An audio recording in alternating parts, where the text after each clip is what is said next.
subiu a um monte e, assentando-se, aproximaram-se dele os seus discípulos.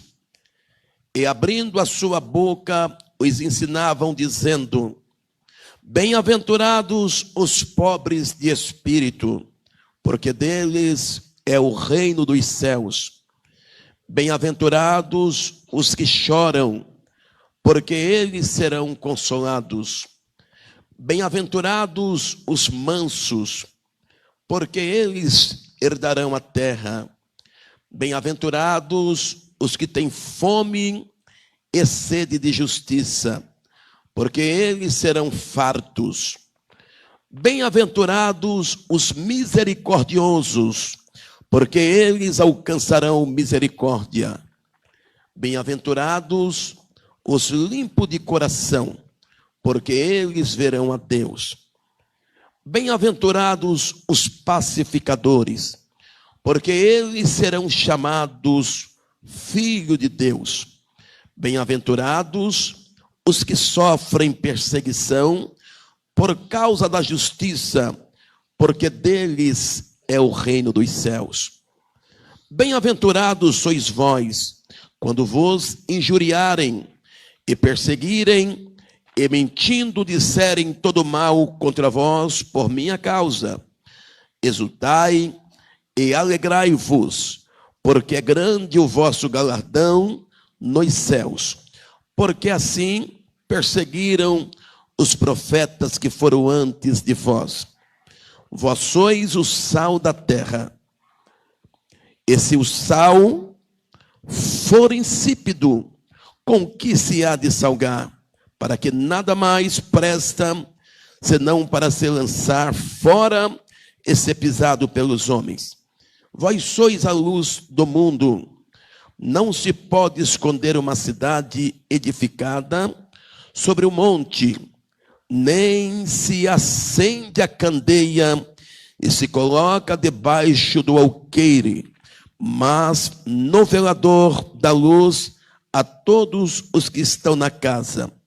Assim resplandeça a vossa luz diante dos homens, para que vejam as vossas boas obras e glorifiquem ao vosso Pai que estás nos céus. Diga comigo, o 13. Vós sois o sal da terra. Mais uma vez, vós sois o sal da terra. Somente a parte A do versículo 14. Vós sois a luz do mundo. Mais uma vez o 13. Vós sois o sal da terra.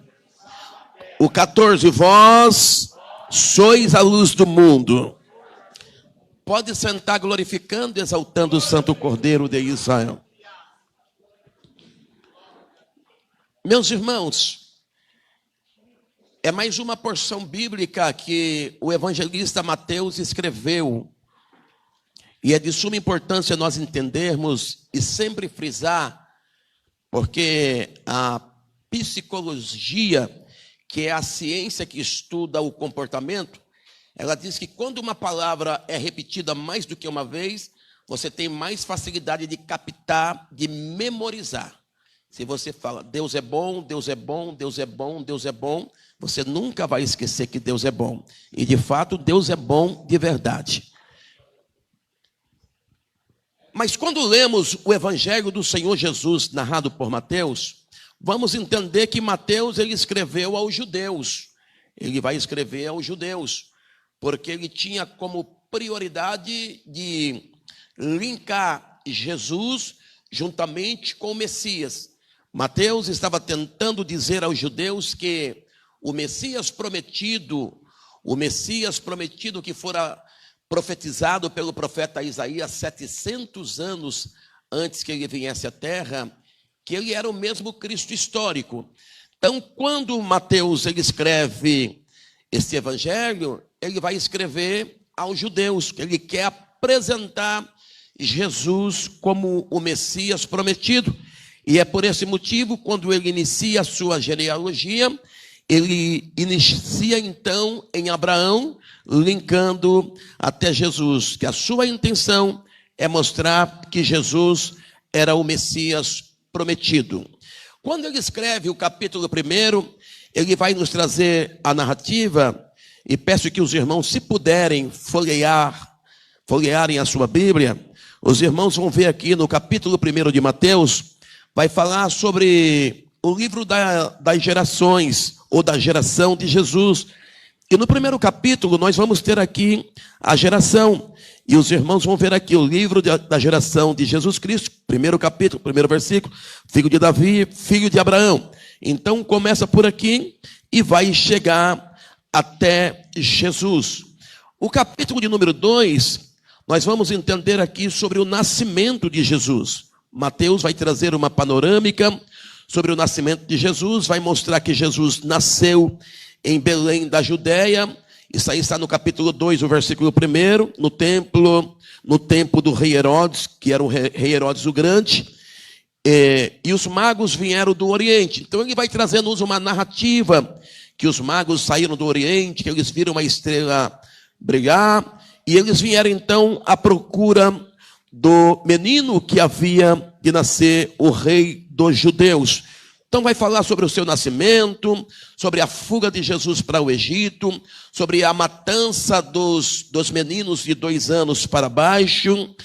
E no capítulo de número 3, a partir do versículo 1, os irmãos vão ver que João Batista apareceu pregando no deserto da Judéia.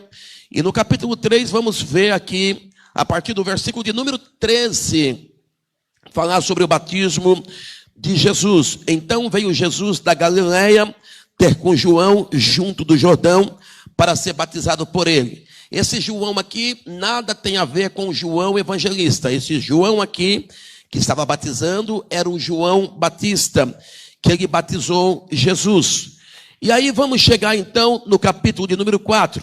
No capítulo número 3 temos o batismo de Jesus. Vamos ver ali o Pai testificando, o Espírito Santo testificando, descendo sobre Jesus em forma de do Espírito Santo descendo em forma corpórea de uma pomba.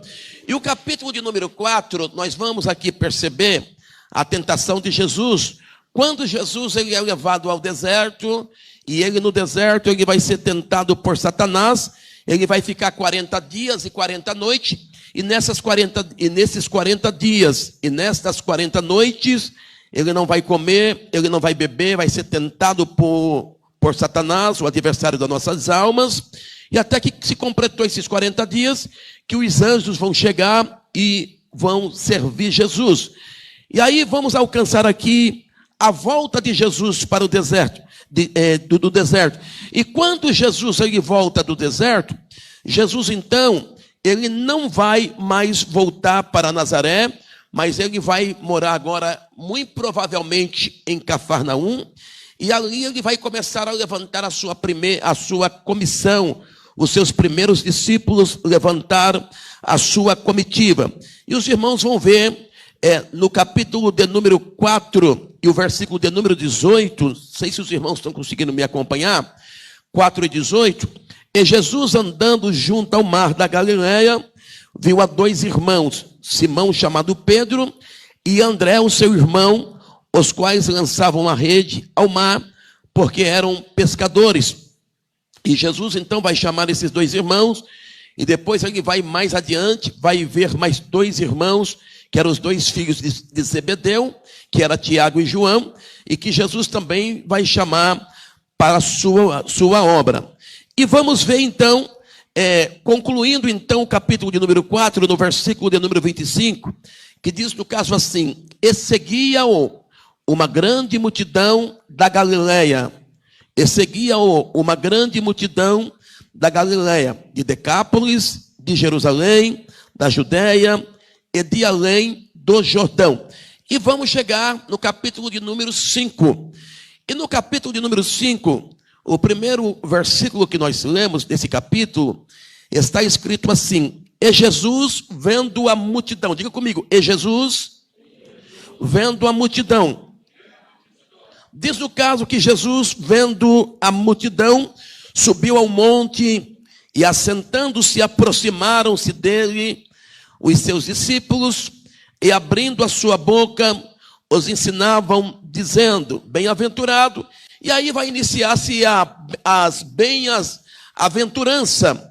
Mas no capítulo 5 esse primeiro versículo, diz no caso: e Jesus, vendo a multidão, subiu a um monte. Dá-nos entender aqui, gera-se aqui uma pequena dúvida. Jesus, vendo a multidão. Foi Jesus que viu a multidão ou a multidão que viu Jesus? Você vai analisar aqui, Jesus, vendo a multidão, dá aqui conotação aqui, a multidão possa ter visto Jesus ou Jesus viu a multidão. Mas como vamos definir aqui, pastor Antônio Moura? Nós vamos definir aqui que multidão é um substantivo feminino dentro da regra gramatical da língua portuguesa. Multidão é um substantivo feminino. E aqui o que vai definir, o que vai decidir quem foi que viu quem é o artigo. Está aqui, ó. E Jesus vendo, vendo a. Esse a aqui é um artigo. E esse artigo, ele define a frase. Ele define a situação. E o artigo aqui, ele é feminino. E Jesus, vendo a multidão. Então, foi Jesus que viu a multidão. Jesus viu a multidão. Os irmãos entenderam?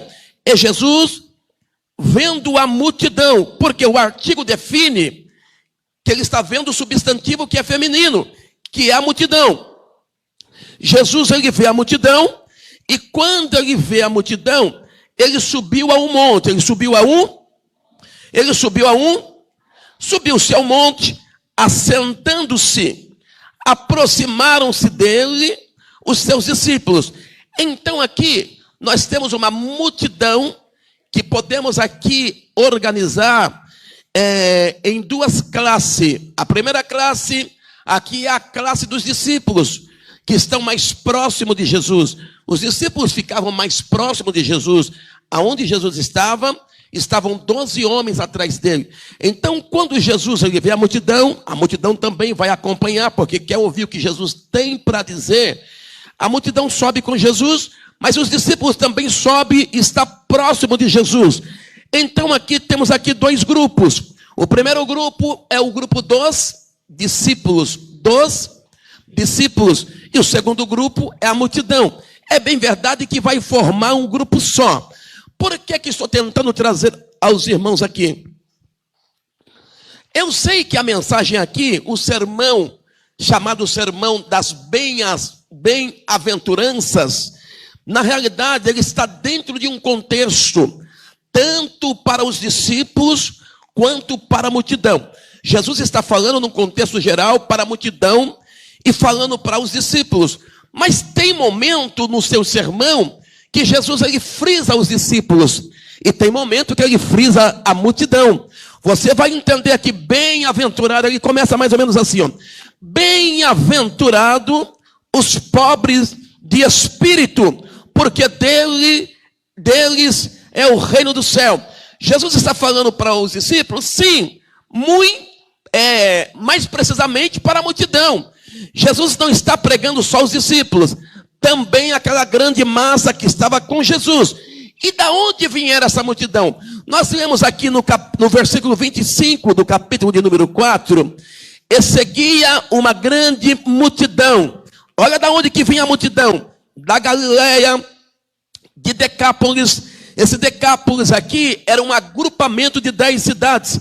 De Decápolis, de Jerusalém, da Judeia e de além do Jordão.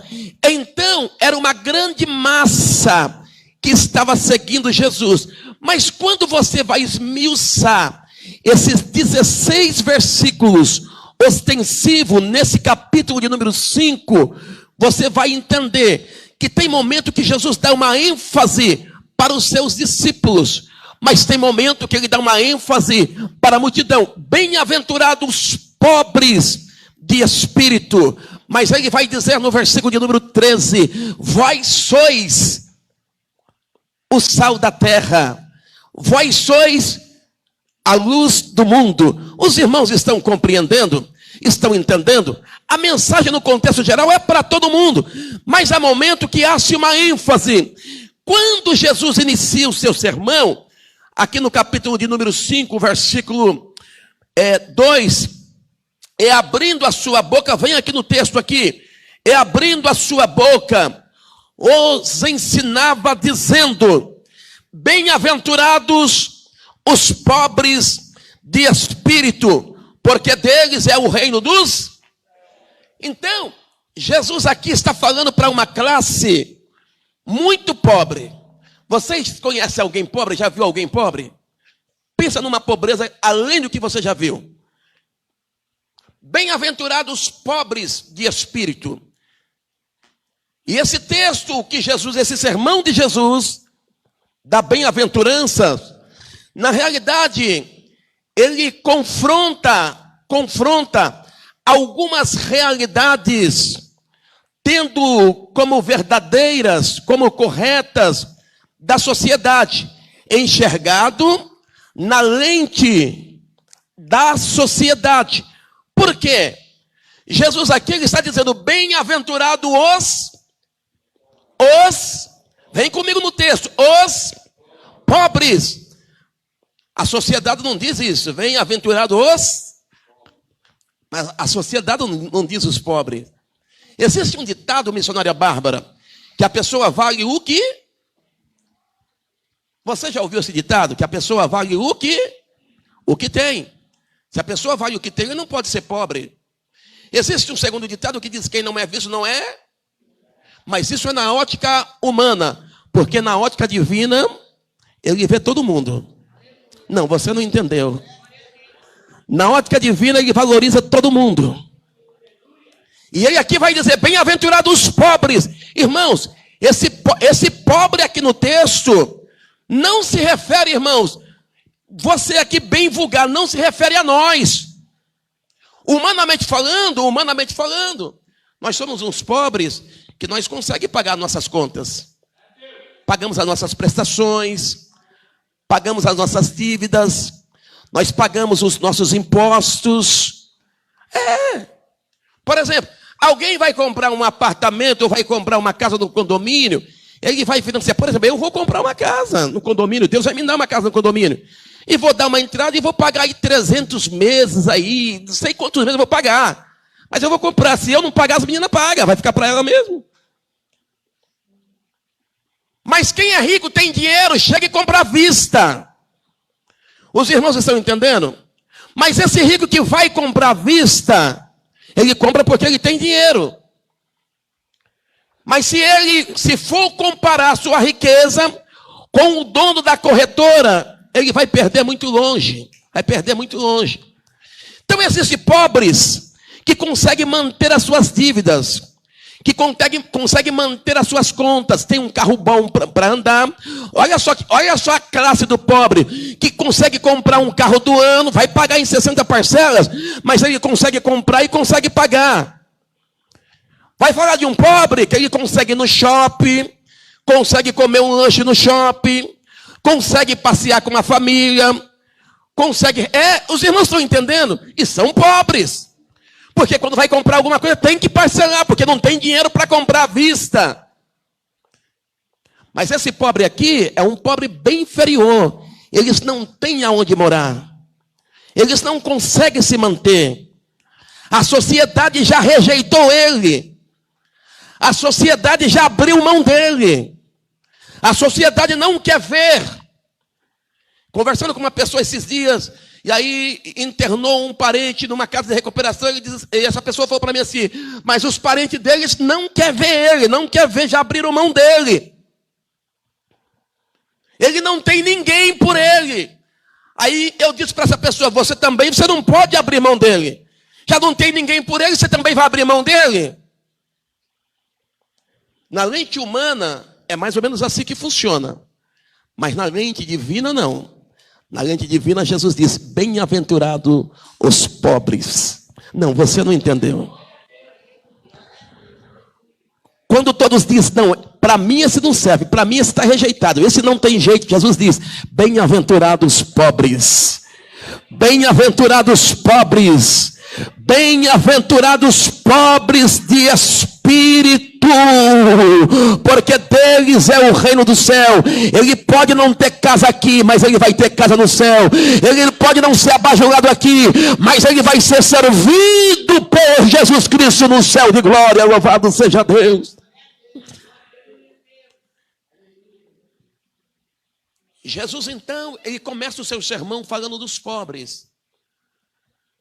Aí ele vai dizer assim: bem-aventurados os que choram, porque eles serão consolados. Na realidade, na lente da sociedade, se vê um homem chorando, vai dizer: mas você está chorando? Esse cabra não é macho, não. Chora? Não, esse homem que chora para mim não é homem. Homem que chora para mim não tem valor. Homem na sociedade não pode chorar. O homem na sociedade não pode, não. Mas dentro da ótica divina, Jesus diz: bem-aventurados os que choram, porque eles serão consolados. Jesus, irmão, só vai consolar aqueles que têm vazão para ser consolado. Jesus só vai consolar aqueles que precisam ser consolados. Jesus só vai consolar, meus irmãos, aquele grupo específico que a sociedade já não consegue mais consolar. A sociedade já não consegue mais reverter o seu quadro. Por exemplo, morreu uma pessoa, está lá, perdeu o seu ente querido, e a pessoa está ali inconsolavelmente. Ela não quer ser consolada porque perdeu o seu ente querido, perdeu uma pessoa muito importante na sua vida, uma pessoa que fazia parte da sua história. Perdeu, e essa pessoa vai chorar, e não vai adiantar você falar para ninguém que está em volta, que eles não vão poder te ajudar. Mas é o momento que Jesus ele vai dizer: bem-aventurados que choram, porque eles serão consolados. Eles serão consolados. Somente Jesus tem o poder de consolar. Somente Jesus tem o poder, meus irmãos, de acalentar aqueles que estão chorando, que estão com a amargura na alma. É uma dor que não consegue explicar, é uma dor que não tem explicação, é uma dor que você não consegue descrever. Aí vem o escritor aos Hebreus escrevendo: porque a tua palavra é mais penetrante do que espada de 2 gumes, que penetra até a divisão da alma, juntas e medulas, e é apta para discernir pensamentos e intenção do coração. A palavra de Deus, Jesus vai aonde está a dor, Jesus sabe aonde está doendo, e Jesus tem o bálsamo para passar. Ele tem o bálsamo para tirar a dor e para cessar o nosso pranto. Jesus está tocando nesta noite. Jesus está tocando nesta noite. Jesus nesta noite está nos consolando nesta noite. Ele é o consolador perfeito. Ele tem o poder da consolação. E ele vai dizer ainda no capítulo de número 5, versículo 5: bem-aventurados mansos, porque eles herdarão a terra. Na ótica humana, cabra tem que ser macho, tem que ser valente. Para Jesus não. Na ótica humana é tipo assim: no trânsito tem pessoas que não levam desaforo para casa, e tem pessoas que dizem, que ousam dizer: eu não levo desaforo para casa. Por isso que a gente vê muitas mortes no trânsito, pessoas no trânsito brigando no trânsito, que saem do seu carro e vão brigar, porque eles não levam desaforo para casa. Essas pessoas não são mansas. Essas pessoas não são mansas, não tem mansidão no seu coração. Não tem mansidão no seu coração. E se não tem mansidão no seu coração, não tem espaço para Jesus trabalhar. Não tem espaço para Jesus trabalhar. Não tem espaço. E Jesus é bem claro aqui, que os mansos, eles vão de herdar a terra. Os mansos não vão ficar aqui. Os mansos têm promessa de arrebatamento. Os mansos herdarão o céu de glória. Eles vão herdar a terra. É por isso que Jesus ele disse: aprendei de mim que sou manso e humilde de coração. Aprendei de mim que sou manso e humilde de coração. Irmãos, nós não podemos abrir mão da mansidão. A mansidão tem que caminhar conosco. Nós temos que vivenciar a mansidão. Ele ainda vai dizer no versículo de número 6: bem-aventurados que têm fome e sede de justiça, porque eles serão fartos. Bem-aventurados que têm fome e sede de justiça, porque eles serão fartos. Observe só que Jesus, ele diz no versículo 3, bem-aventurado os pobres de espírito, ou seja, pessoa que está no extremo da pobreza, pessoa que está vivenciando o extremo, está vivendo ali uma catástrofe, que está vivendo ali em um quadro irreversível. Aí Jesus vai dizer assim, que esses pobres de espírito, eles hão de herdar o reino do céu. Agora no versículo de número 6, Jesus vai dizer assim, bem-aventurados que têm fome e sede de justiça, porque eles serão fartos. Irmãos, isso é muito sério, irmãos. Bem-aventurados que têm fome e sede de justiça. Essa fome aqui não é uma fome de comida, não é uma fome do arroz, não é uma fome do feijão. Isso aqui é fome de justiça. Tem sede de justiça. Até justiça Deus faz, missionária Sônia. Até justiça Deus faz. E tem pessoas que já foram injustiçadas. Quantas pessoas que foram presas, estão presas, como hoje de manhã, com o pastor Adriano, lá na Secretaria de Esporte, conversando com o secretário Nardinho, e nós ficamos ali, né, pastor Adriano, um momento muito propício ali, quase 40 minutos ali conversando, e o senhor Nardinho, ele ali interessado de ouvir a palavra de Deus, né, interessado com o coração, e ele contando as experiências, e querendo ouvir a gente contar para ele. E, na realidade, nós compartilhando com ele, que tem pessoas que foram presas, que estão encarceradas, que estão aprisionadas, pessoas que inocentemente estão presas, mas que não conseguem provar que ele é inocente. E tem pessoas que vão morrer e não vão conseguir provar a sua inocência. E somente a eternidade vai provar a sua inocência. Somente a eternidade vai provar a sua inocência. A eternidade vai provar a sua inocência. E as pessoas estão vivenciando. Pessoas que estão presas. Eu vi esses dias na televisão, no caso, uma pessoa que foi presa equivocadamente, porque se parecia com outro, mas tinha toda a documentação, que naquele exato momento daquele delito, ele estava em outro local, não era ele. Já foi comprovado, o juiz, lá, o promotor, já disse que não é ele. A testemunha ali, a vítima, reconheceu a pessoa errada. E aí essa pessoa está sendo injustiçada, foi presa, conseguiu uma liberdade condicional, mas há uma grande probabilidade de voltar novamente para a prisão. E já foi injustiçada e pode continuar sendo injustiçada. Pastor, mas depois pode processar o Estado. Mas e o estado psicológico dessa pessoa? E a questão dessa pessoa, como vai ficar? A sua questão de psique, como que vai ficar, meus irmãos? Somente o próprio Deus pode provar a sua inocência, criando situações, mostrando, revelando. E Mateus escreve aqui assim, ó: bem-aventurados os que têm fome e sede de justiça, porque eles serão fartos. Ou seja, o Deus desta igreja, ele não faz injustiça. Não, você não entendeu, vou repetir. O Deus desta igreja, ele é o justo juiz que peleja por justiça. Ele é o justo juiz que peleja por justiça. E no tempo certo ele trará tudo à tona. Ele trará à tona porque ele é o Deus que faz justiça. Louvado seja Deus. E assim vai decorrendo-se o texto. Bem-aventurados misericordiosos, porque eles alcançarão misericórdia. Bem-aventurado os limpos de coração, porque eles verão a Deus. Limpo de coração são aquelas pessoas que não têm reservas negativas dentro de si. Os irmãos já parou para conversar com pessoas que não têm malícias? Pessoas que não têm malícia no seu coração. Pessoas simples. Pessoas que